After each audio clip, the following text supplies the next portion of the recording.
विटनेसिस रहियल आहे हुन मां ॿ विटनेसिस थी विया बाक़ी हिकिड़ो विटनेस आयो असां जेको आहे हुनखे फुर्सत ई कोन्हे जो कोर्ट जी नोटिस ते अचनि 5 नोटिस जो आहे हुनखे अञा ताईं कोन थिया आहिनि वरी 15 डेट थी वई आहे। कराची सभिनीनि जो आहे, कराची हिकिड़ी कम्यूनिटी जो कोन्हे, कराची सिंध जो जेको आहे गादी जो हंधु आहे ऐं पुराणो जेको आहे गादी जो हंधु रहियो आहे ऐं कराची मां सम्झां थो त पहिरां सिंध वासियुनि जो आहे, पोइ हुते जेके लोकल आबाद आहिनि उन्हनि जो आहे, पोइ जेके ॿाहिरि आया आहिनि उन्हनि जो आहे।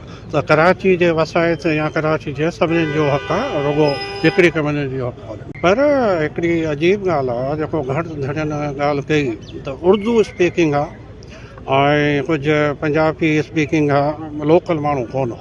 त हाणे इन जी त तहक़ीक़ात थियणु खपे त हा केरु कहिड़ी मखलूक हुई ऐं छो वई पर्पस छा हो हुनजे घर में वञण जो लॻे। ऐं उन्हनि पे चयो त तमामु ट्रेंड आहे, हाणे ट्रेंड त पुलिस स्पेशल फोर्स बि ट्रेंड आहे, पोइ ट्रेंड घणा आहिनि, पोइ कहिड़ा ट्रेंड आहे हुनजी तहक़ीक़ात थियणु खपे। जंहिंजे हुकूमत में कोन्हे हिन जी जवाबदारी त सॼी हुकूमत ते आहे। पर हाणे जेका फ्री पॉलिसी गवर्नमेंट कई आहे वीट खां वठी, त हाणे वीट बि पकियो कोन कंदी, कंहिं शइ जो को बि जेको आहे उहो सपोर्ट प्राइस कोन हूंदी, त इन में सॼो फ़ाइदो जेको आहे उहो मिडल मैन खे वञी थियो आहे। उहे मिडल मैन जेके अरबपति आहिनि, खरबपति आहिनि, वीट बि ख़रीद करे रखनि था, पोइ 3 महीने खां पोइ जेका 5000 में वीट जी बोरी शुरू में वई उहा 9000 10,000 ते पहुती।